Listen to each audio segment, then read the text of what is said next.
उत्तर प्रदेश की चुनावी समर भूमि के सूरमा, सियासी संग्राम के सबसे बड़े धनुर्धर, जिनके कदम कदम पर है चुनौतियों का अग्निपथ, महाभारत के चक्रव्यूह को भेदने का क्या है वज्र संकल्प। आज यूपी को मिलने वाला है हर प्रश्न का उत्तर। एबीपी गंगा पर मुख्यमंत्री योगी आदित्यनाथ।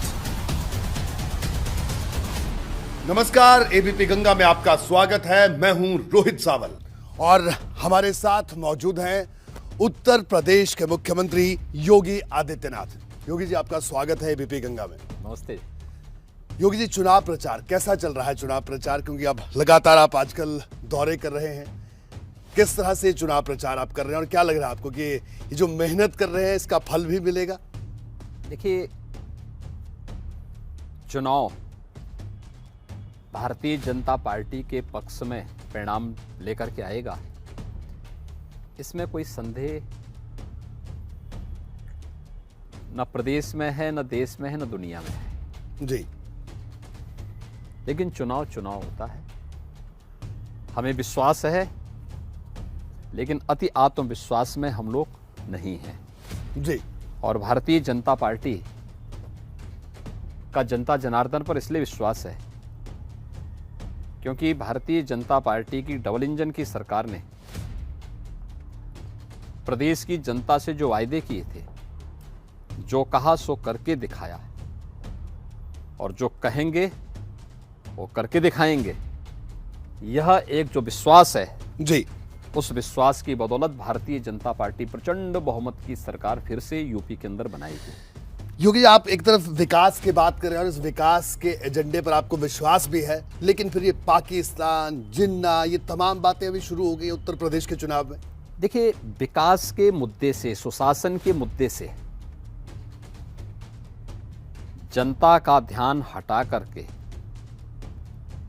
सपा, बसपा और कांग्रेस शरारतन इन मुद्दों को लेकर के आ रही है जी, क्योंकि इन सभी दलों को प्रदेश के अंदर शासन करने का अवसर मिला था।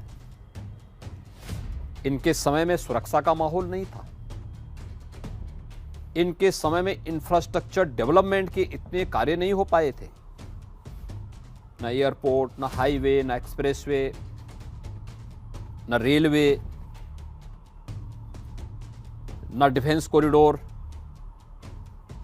न निवेश जी, और न ही गरीब कल्याणकारी योजनाओं का लाभ गरीबों को मिल पाया था जी। चाहे वो मकान हो, फ्री में विद्युत की सुविधा हो, विद्युत कनेक्शन की सुविधा हो, फ्री में रसोई गैस के कनेक्शन हो, या फिर फ्री में टेस्ट, फ्री में उपचार, फ्री में वैक्सीन, और डबल इंजन की सरकार है तो डबल डोज की राशन की सुविधा हर महीने हर गरीब को मिलना। इसलिए विपक्ष घबराया हुआ है जी। वे तो कुछ नहीं कर पाए थे। अगर मैं केवल 12 से 17 के बीच की समाजवादी पार्टी की सरकार की बात ही करूं, समाजवादी पार्टी की सरकार के एक साल का जो बजट था वो 2 लाख करोड़ रुपए का था जी। और 2 लाख करोड़ रुपए से कई गुना ज्यादा पैसा तो हम किसानों के खाते में डाल चुके हैं। आज हमारी सरकार 1,56,000 करोड़ रुपए का गन्ना मूल्य का भुगतान कर चुकी है। ये आप अपनी उपलब्धियां गिना रहे हैं जी। 36,000 करोड़ रुपए का किसानों का कर्ज माफ हुआ जी। 41,000 करोड़ रुपए प्रधानमंत्री किसान सम्मान निधि से प्रदेश के किसानों के खाते में जा चुका है और लगभग 72,000 करोड़ रुपए उपज का दाम एमएसपी किसान के खाते में जा चुकी है। लेकिन पिछली सरकार के समय यह सब नहीं मिल पाता था जी। 2017 के पहले प्रदेश में भूख से भी मौतें होती थी और किसान आत्महत्या करता था। 2017 के बाद हर गरीब को अन्न भी मिल रहा है। कोरोना जैसी महामारी के दौरान भी जीवन और जीविका को कैसे बचाया जाना चाहिए, यूपी के मॉडल को देश में और दुनिया में सराहा गया। ठीक है योगी जी, इस पर भी आगे बात करूंगा, लेकिन एक बड़ा सवाल ये कि भारतीय जनता पार्टी के मुख्यमंत्री का चेहरा योगी आदित्यनाथ है, ये बात सबको पता है, लेकिन क्या चुनाव के बाद भी यही चेहरा होंगे, ये इसको लेकर भी तो एक चर्चा है। प्रधानमंत्री जी ने कहा ना, यूपी प्लस योगी बहुत उपयोगी। भारतीय जनता पार्टी का हर कार्यकर्ता योगी है और जो भी बनेगा वह योगी के रूप में ही बन करके प्रदेश के लिए उपयोगी होगा। जी, तो आपका कहना है योगी है उपयोगी, यानी जो विकास के एजेंडे को आप एक बार फिर से आगे रखने की बात कर रहे हैं। लेकिन ये बताइए, अखिलेश यादव, योगी जी अखिलेश यादव कह रहे हैं 300 यूनिट मुफ्त बिजली, और वो लाल टोपी पहनते और साथ में आज एक लाल पोटली भी लेकर आए, उसमें उन्होंने अन्न प्रतिज्ञा की किसानों के लिए कि आपकी सरकार ने किसानों के लिए कुछ नहीं किया। उन्होंने कहा कि वो किसानों के लिए कुछ करके दिखाएंगे। देखिए, सबसे पहली बात तो ये कि जिन लोगों को प्रदेश में सत्ता चलाने का अवसर मिला है, सपा या बसपा, इन लोगों को प्रदेश का बच्चा बच्चा इस बात को जानता है, हर नागरिक इस बात को जानता है, हर किसान इस बात को जानता है, इनके कार्यकाल के दौरान प्रदेश में बिजली नहीं मिलती थी जी, अंधेरे में रहते थे, अंधेरे में रहने के लिए मजबूर रहती थी जी, तो जब बिजली ही नहीं देते तो फ्री कहां से करेंगे, एक प्रश्न। जी, दूसरा, प्रदेश की जनता की जेब पर डकैती डालने की कितनी इन लोगों ने शरारत की थी। 5,000 करोड़ रुपए से अधिक, यानी 5,000 करोड़ रुपए सालाना प्रदेश की जेब पर, प्रदेश की जनता की जेब पर डकैती पड़ती थी, इल्लीगल और अनैतिक पावर परचेज एग्रीमेंट के माध्यम से भी। 1,21,000 गांव ऐसे थे जहां पर बिजली पहुंची ही नहीं थी। जी, प्रधानमंत्री सौभाग्य योजना के माध्यम से उन गांवों को विद्युतीकरण से युक्त करके 1,43,00,000 लोगों को फ्री में विद्युत कनेक्शन हमारी सरकार ने दिया। प्रदेश के अंदर 24 घंटे बिजली हमारी सरकार दे रही है। जिन अन्नदाता किसानों के सामने आज वह संकल्प लेने के लिए गए थे, उन्हीं अन्नदाता किसानों के द्वारा उनसे ये पूछा जा रहा है कि भैया ये तो बताओ कि 2017 के पहले हमारा पंपिंग सेट ही चोरी हो जाता था, खेत में पानी नहीं पहुंच पाता था और किसान को आत्महत्या करने के लिए मजबूर होना पड़ता था। आज उस अन्नदाता किसान को पर्याप्त बिजली मिल रही है, निर्बाध बिजली मिल रही है, और हम लोगों ने अब बिजली को सोलर पैनल के साथ जोड़ करके फ्री बिजली की तरफ भी उन किसानों तक प्रदेश सरकार पहुंच रही है। ये प्रोक्यूरमेंट की पॉलिसी हमारी सरकार 2017 में लेके आई। उससे पहले एमएसपी का लाभ किसानों को नहीं मिलता था जी, और गन्ना किसानों का सपा बसपा की सरकार में 21 चीनी मिलें बंद हुई थी। गन्ना किसानों का गन्ना मूल्य का दाम नहीं मिलता था, 10-10 वर्षों तक गन्ना मूल्य का बकाया था। आज करंट सीजन का 75% गन्ना मूल्य का भुगतान हो चुका है। ये डाटा सबके सामने है। किसान सरकार आते ही हमने किसान के कर्जे माफ किए, बेटी की सुरक्षा के लिए एंटी रोमियो स्क्वाड गठित किया जी, और अवैध बोछड़खाने बंद किए। सपा की सरकार में पहला फैसला था श्री राम जन्मभूमि पर आतंकी हमला करने वाले आतंकवादियों के मुकदमों को वापस लेना। और जहां तक लाल टोपी की बात है तो ये तो रेड अलर्ट है। रेड अलर्ट प्रदेश की सुरक्षा के लिए, प्रदेश के शांति और सौहार्द के लिए जी, प्रदेश के विकास के लिए, और इस रेड अलर्ट से प्रदेश की जनता पूरी तरह सजग है। योगी जी ये बताइए, मुकदमे वापसी की अगर बात है तो आपकी सरकार रहते हुए तो मुजफ्फरनगर दंगों के कई आरोपियों के मुकदमे वापस हुए। हमने आरोपियों के नहीं, जी। हमने निर्दोष किसानों पर दायर मुकदमे वापस लिए। मुजफ्फरनगर का दंगा समाजवादी पार्टी की सरकार की विफलता और दंगाइयों को प्रोत्साहित करने की कुत्सित भ्रष्ट नीतियों का दुष्परिणाम था। हमारी सरकार ने 5 साल में एक भी दंगा नहीं होने दिया, और समाजवादी पार्टी की सरकार में 5 साल में हर तीसरे दिन एक दंगा होता था। क्या कोसीकला, क्या मुजफ्फरनगर, क्या बरेली, क्या मेरठ, क्या बुलंदशहर, क्या बिजनौर, कोई जिला, कोई कस्बा ऐसा था ही नहीं जहां दंगे न हुए हो। यही अंतर है। फर्क साफ है कि वे लोग दंगाइयों को प्रोत्साहित करते थे, माफियाओं को सत्ता का शागिर्द बनाते थे। हमारी सरकार में जीरो टॉलरेंस की नीति के तहत कार्य हो रहा है। आप लॉ एंड ऑर्डर की बात करें, आजम खान पर तो 100 से ज्यादा मुकदमे दर्ज हो गए, बताइए। और वो कह रहे हैं कि उनका पूरा परिवार कह रहा है कि राजनीतिक द्वेष के चलते मुकदमे दर्ज किए। वो देखिए, जो भी दर्ज हो रहे होंगे वह न्यायालय के आदेश से हो रहे होंगे, और जो भी नियमानुसार होगा वही हो रहा होगा। राजनीतिक प्रतिशोध की भावना से एक भी मुकदमा प्रदेश के अंदर नहीं दर्ज हुआ है। अपराध और अपराधियों के प्रति जीरो टॉलरेंस की नीति है, तो जीरो टॉलरेंस आगे भी जारी रहेगा। नाहिद हसन को पुलिस उठाकर ले गई, बताइए कि समाजवादी पार्टी का प्रत्याशी था चुनाव के वक्त की, वो जैसे ही सपा ने टिकट दिया। देखिए, कोई भी कार्य प्रदेश सरकार के समय में हम लोगों ने गलत नहीं किया, कानून के विरुद्ध नहीं किया।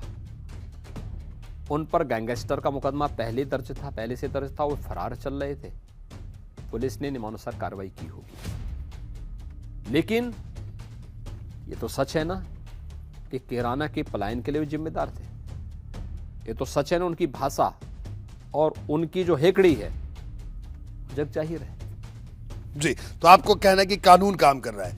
देखिए, अभी गणतंत्र दिवस की बात है, तो सारे प्रदेशों की झांकियां आई, उत्तर प्रदेश की भी झांकी आई। हम लगातार फील्ड में हैं, तो कई लोगों ने तंज कसते हुए कहा कि उत्तर प्रदेश की झांकी में तो बुलडोजर होना चाहिए था। तो ये जो बुलडोजर वाला नैरेटिव है, इस पर क्या कहेंगे आप? उत्तर प्रदेश की झांकी में उत्तर प्रदेश की पहचान थी। ये हमारा सौभाग्य है कि अयोध्या, मथुरा और काशी उत्तर प्रदेश में है, प्रयागराज उत्तर प्रदेश में है, मां विंध्यवासिनी का धाम उत्तर प्रदेश में है, भगवान बुद्ध से जुड़े हुए सभी महत्वपूर्ण तीर्थ उत्तर प्रदेश में हैं, और देश की आज़ादी के आंदोलन के प्रमुख धरोहर भी उत्तर प्रदेश में है। उत्तर प्रदेश का सौभाग्य है, मां गंगा यमुना का संगम उत्तर प्रदेश में है। तो पूरा विपक्ष बुलडोजर उत्तर प्रदेश अपनी आध्यात्मिक और सांस्कृतिक धरोहर पर गौरव की अनुभूति तो करता ही है, लेकिन हां, उत्तर प्रदेश ने सुरक्षा और कानून व्यवस्था के मुद्दे पर भी कुछ नजीर प्रस्तुत की है। जो प्रदेश बदनाम था दंगों के कारण, अराजकता के कारण, गुंडागिर्दी के कारण, आज जो प्रदेश गुंडागिर्दी से मुक्त हुआ है, भय से मुक्त हुआ है, अराजकता से मुक्त हुआ है, और एक नए निवेश के गंतव्य के रूप में उभरा है। ईज ऑफ डूइंग बिजनेस में यूपी नंबर 2 स्थान पर है। दूसरा, उत्तर प्रदेश पहला राज्य है जिसने दंगाइयों के पोस्टर चस्पा किए थे जगह जगह, और फिर उनसे वसूली भी की थी। उत्तर प्रदेश पहला स्टेट है जिसने माफियाओं के द्वारा अर्जित अनैतिक और अवैध संपत्ति को न केवल कब्जे में लिया, जहां उसने सरकारी संपत्ति का अतिक्रमण करते हुए निर्माण किया था, उस पर बुलडोजर चलाने में भी कोई गुरेज नहीं की। तो स्वाभाविक रूप से यूपी सरकार के बुलडोजर से, यानी जिन नेताओं की संवेदना गरीब के प्रति, किसान के प्रति, नौजवान के प्रति और प्रदेश की बेटी और महिलाओं के प्रति नहीं था, उनकी संवेदना माफियाओं के प्रति जरूर दिखती है। ये फर्क साफ है। जी, तो आप कह रहे हैं ये फर्क साफ है। अखिलेश यादव एक और जिक्र बार बार कर रहे हैं। वो कह रहे हैं कि हर तबके के लिए वो बात कर रहे हैं। वो कह रहे हैं पेंशन की खास तौर पे बात कर रहे हैं कि मैं पेंशन बहाली करूंगा, और आज भी उन्होंने कहा कि मैं ऐसे हवाई बात नहीं कर रहा हूं, मेरी कई जो वित्त मामलों के जानकार हैं उनसे बातचीत हो रही है। इस पर क्या कहेंगे आप? देखिए, सबसे बड़ी बात तो ये है, कुछ लोगों को जीवन भर जो उनके साथ चस्पा हो जाता है ना नाम, वे वही बने रहते हैं। भला 12 बजे सोकर उठने वाला व्यक्ति दुनियादारी के बारे में क्या जानेगा? उसको वित्त से क्या मतलब? तो उसका मतलब वित्त तो ये है कि वे उसके परिवार का भरण पोषण हो, विदेशों में उनके अपने टापू खरीद करके रहें, तो वे अपना जो है ऐसो आराम की जिंदगी जीने वाले लोग हैं। उनको इस सब चीज से क्या मतलब जी? कौन सी पेंशन की बात कर रहे हैं ये नहीं समझ पाए। वो मुझे लगता है कि जो इन्होंने पिछली बार शरारत की थी जी, देखिए, वृद्धावस्था पेंशन रोक दी थी, विधवा महिलाओं को मिलने वाली पेंशन रोक दी थी, दिव्यांगजनों को मिलने वाली पेंशन रोक दी थी, और इस पैसे को इकट्ठा, जो पैसा इन गरीबों को जाना चाहिए था, इन जरूरतमंदों को जाना चाहिए था, इस पैसे को समाजवादी पार्टी की सरकार ने समाजवादी पेंशन के नाम पर समाजवादी पार्टी के कैडर को बांटने की शरारत की थी। जी, हमारी सरकार ने उसको रोका, और हमारी सरकार ने आज 1 करोड़ वृद्धजन, विधवा महिलाएं और दिव्यांगजनों को 12,000 रुपए सालाना पेंशन हम उन लोगों को उपलब्ध करवा रहे हैं। एक पेंशन ये है जी, दूसरी पेंशन है जो न्यू पेंशन स्कीम के तहत आई है। अखिलेश जी को शासन प्रशासन की कोई जानकारी होती, जानकारी लेने का प्रयास करते, करेंगे भी नहीं, बड़े बाप के पुत्र हैं, इनके लिए फुर्सत कहाँ। 12 बजे सो के उठते हैं, फिर 2 बजे तक तैयार होते हैं, फिर उसके बाद अपनी साइकिलिंग के लिए निकलते हैं, फिर मित्र मंडली शाम को बैठ जाती है। तो ये सब कर्मचारियों की, गरीबों की, किसानों की कहाँ उनको चिंता है। न्यू पेंशन स्कीम उनके पिताजी ने, जब मुलायम सिंह जी प्रदेश के मुख्यमंत्री थे, उन्होंने लागू की थी, और 2004 में लागू की थी। 2004 से लेकर 2007 तक वे मुख्यमंत्री थे। 2012 से 17 तक अखिलेश जी स्वयं मुख्यमंत्री थे। तब उन्होंने इस पेंशन स्कीम पे क्यों नहीं बोला? एक दूसरा जी, बोला तो नहीं और किया भी नहीं, लेकिन कर्मचारियों के साथ एक अन्याय जरूर किया था। और अन्याय क्या किया था कि 2004 में न्यू पेंशन स्कीम लागू होते समय वित्त विशेषज्ञों ने सरकार को एक राय दी थी कि न्यू पेंशन स्कीम लागू करते समय हर कर्मचारी का एक अकाउंट खुलेगा। जी, वेतन की जो नई वेतन की सिफारिशें हुई थी, उसके तहत कर्मचारियों का वेतन जो वृद्धि हुई थी, उस वृद्धि के क्रम में 10% कंट्रीब्यूशन कर्मचारी करेगा और 10% कंट्रीब्यूशन स्टेट गवर्नमेंट करेगी। जी, और ये राशि उस अकाउंट में जमा होगी। उस राशि को कर्मचारी किसी एक स्कीम के साथ लगाता है तो 20 वर्ष की सेवा के बाद उसको इतनी धनराशि मिलेगी हर महीने कि उसकी पेंशन से ज्यादा राशि होगी। आप ताज्जुब करेंगे, 2004 से लेकर 2017 तक एक भी कर्मचारी का अकाउंट नहीं खोला गया। और जब अकाउंट ही नहीं खोला गया तो इसका मतलब स्टेट का जो कंट्रीब्यूशन होना चाहिए था उसमें एक भी पैसा जमा नहीं हुआ। जी, जब उस समय कर्मचारी नेताओं ने मेरे सामने इस बात को रखा तो मैंने उनको सामने बैठक करके चीफ सेक्रेटरी की अध्यक्षता में कमेटी गठित की, और कमेटी गठित करने के बाद फिर मैंने इस चीज को पाया कि वास्तव में इन कर्मचारियों के साथ अन्याय हुआ। मैंने उस समय फिर इसकी पूरी एक को कराई कि भाई देखो कितना पैसा जमा होना। 10,000 करोड़ रुपए हमारी सरकार ने जमा किए थे। जी, सभी कर्मचारियों के अकाउंट खुलवाए, 10,000 करोड़ रुपए हमने यहां से उपलब्ध करवाए, और फिर कर्मचारी को 20 वर्ष की सेवा के बाद मिलने वाली पेंशन की राशि से अधिक धनराशि मिल सके, इसके लिए अपना जो शेयर था, स्टेट का कंट्रीब्यूशन था जो 10% था, उसको हमने 14% भी किया। ये हमारी सरकार ने किया है, उनकी सरकार ने नहीं। उनकी सरकार तो इसमें मौन थी, कभी कुछ ही की ही नहीं। तीसरा, उत्तर प्रदेश पहली सरकार है जी, जिस सरकार ने कोरोना कालखंड में भी अपने कर्मचारियों को ससमय वेतन दिया, उनके वेतन भत्तों में कोई कटौती नहीं की। ये उत्तर प्रदेश पहली सरकार है। ये लोग तो कर्मचारियों को ताश की पत्तों तक की तरह फेंटते थे। जी, कर्मचारियों को इनके गुंडे आकर के धमकाते थे, अराजकता का माहौल पैदा करते थे। आज प्रदेश के अंदर एक स्वस्थ माहौल बना है और सुशासन के लक्ष्य को प्राप्त करने के लिए भारतीय जनता पार्टी की सरकार तेजी के साथ आगे बढ़ रही है। योगी जी, आप अपना 5 साल का कार्यकाल पूरा कर रहे हैं और अब फिर से चुनाव में है।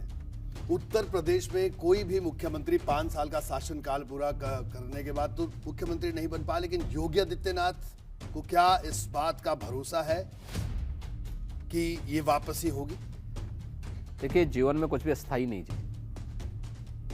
एक दूसरा, हमें इस बात की प्रसन्नता है कि हम भारतीय जनता पार्टी के मिशन को, प्रधानमंत्री जी के विजन को गांव, गरीब, किसान, नौजवान, महिलाओं तक पहुंचाने में सफल हुए हैं। और प्रदेश की जो परंपरागत जो परसेप्शन था यूपी के बारे में, यूपी में विकास नहीं हो सकता, यूपी में सुरक्षा का माहौल नहीं है, इन सब को बदल करके नए भारत के, नए उत्तर प्रदेश को बनाने में हमें सफलता प्राप्त हुई है। योगी जी, परंपराओं की बात भी की, एक और बड़ा अहम सवाल। देखिए, राजनीति है, लेकिन आपने कुछ अलग तरह की राजनीति की शुरुआत की। जब भी कोई भी पॉलिटिकल आदमी होता है, आपने कई फैसले ऐसे लिए, क्योंकि जब राजनेता कोई फैसले लेता है तो उसके कई जो रिपरकशंस होती हैं, उसके कई जो गुणा भाग है, उसको भी देखता है। आपने मुख्यमंत्रियों के बंगले खाली करवा दिए, पूर्व मुख्यमंत्रियों के। देखिए, जो प्रदेश की 25 करोड़ की आबादी के हित में होगा, यही तो फर्क है। पिछली सरकारें आती थी, मुख्यमंत्री पहला अपना बंगला बनाता था जी, मंत्रीगण अपने बंगले बनाते थे। हमने कहा भी नहीं, भारतीय जनता पार्टी की सरकार है और भारतीय जनता पार्टी की सरकार पहले गरीब का मकान बनाएगी। वे लोग अपना बंगला बनाते थे, हमने 43 लाख गरीबों को एक एक मकान दिए।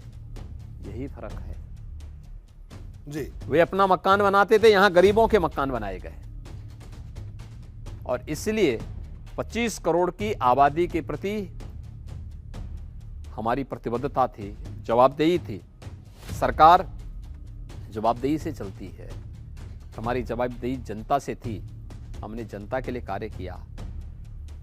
उनकी जवाबदेही अपने परिवार की प्रति थी, उन्होंने अपने परिवार के लिए किया। जी, योगी जी, आपसे बातचीत जारी रहेगी। यहाँ एक छोटे से ब्रेक के लिए रुकेंगे, ब्रेक के बाद जल्द हाजिर होंगे और ये जानने की कोशिश जारी है कि योगी आदित्यनाथ जो बात कह रहे हैं कि दोबारा से जनता विजय तिलक करेगी, इनका, भारतीय जनता पार्टी का,